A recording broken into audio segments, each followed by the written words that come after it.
नमस्कार दोस्तों, जय जोहार। मैं कौशल तिवारी और बीनिया संझा में आपका स्वागत है।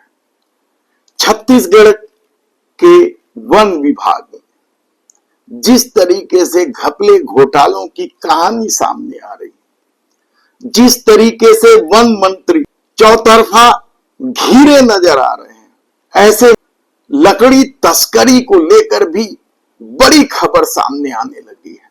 कहा जा रहा है कि सत्ता के संरक्षण में सरगुजा क्षेत्र के लखनपुर क्षेत्र का मामला हो या फिर अलग अलग जिलों से जो खबरें आ रही हैं कि लकड़ी तस्करी जमकर हो रही है। लेकिन इस पूरे खेल में वन विभाग और राजस्व विभाग के अधिकारियों का खेल जबरदस्त ढंग से चल रहा है।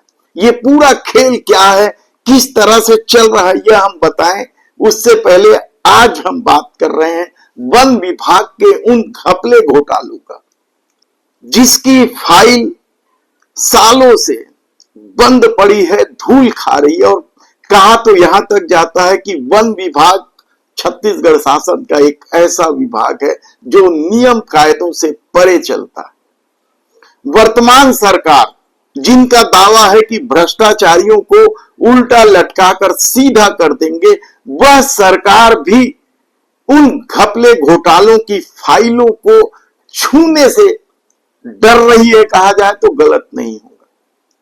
कई फाइल मंत्रालय में धूल खाते पड़ी है तो कुछ लोक लेखा समिति के पास अटकी पड़ी। घोटालों की आप फेरिस्त देखेंगे, कहां से शुरू करें? मालिक मकबूजा कांड से या फिर आरा मिल घोटाला से, हाईटेक बांस प्लांटेशन घोटाला भी तो सुर्खियां बटोरी। लेकिन क्या इनमें से किसी भी घोटाले के आरोपी अफसरों पर कार्रवाई हुई?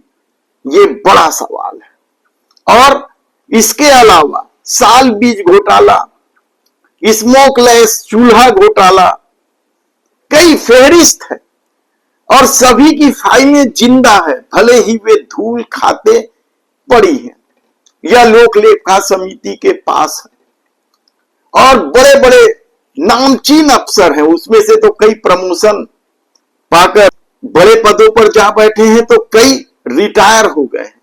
और रिटायर होके कुछ अफसर तो भारतीय जनता पार्टी में भी शामिल हो गए।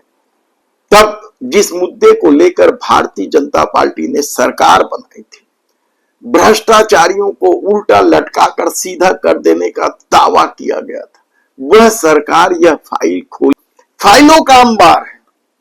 और इन घपले घोटालों में छत्तीसगढ़ के 1.5 दर्जन से अधिक बड़े अफसरों के नाम है जो लगातार मलाईदार पदों पर बैठे हैं।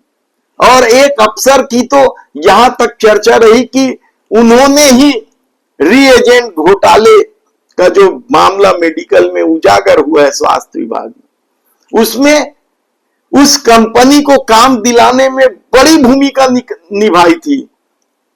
ऐसे ऐसे अफसरों के चलते छत्तीसगढ़ में यदि वन विभाग के बारे में कहा जा रहा है कि यहां नियम कायदे नहीं चलते हैं, यह नियम कायदे से परे हैं। याद कीजिए आप हाल में ही किस तरीके से एक मंत्री के करीब ओएसडी को बाहर का रास्ता तक दिखाना पड़ा था। और वर्तमान में भी एक ओएसडी बेहद चर्चा है, वो दूसरे विभाग से आए, सहकारिता से, और उनकी अपनी कहानी है, उस पर भी हम विस्तार से चर्चा करेंगे। लेकिन वन विभाग में जिस तरीके से खेल चल रहा है, कैंपा मत की राशि के बंदर बांट की अपनी कहानी, ऐसे में क्या उन घोटालेबाज अफसरों के खिलाफ कार्रवाई होगी या फिर फाइलें धूल खाते पड़ी रहेंगी? धन्यवाद।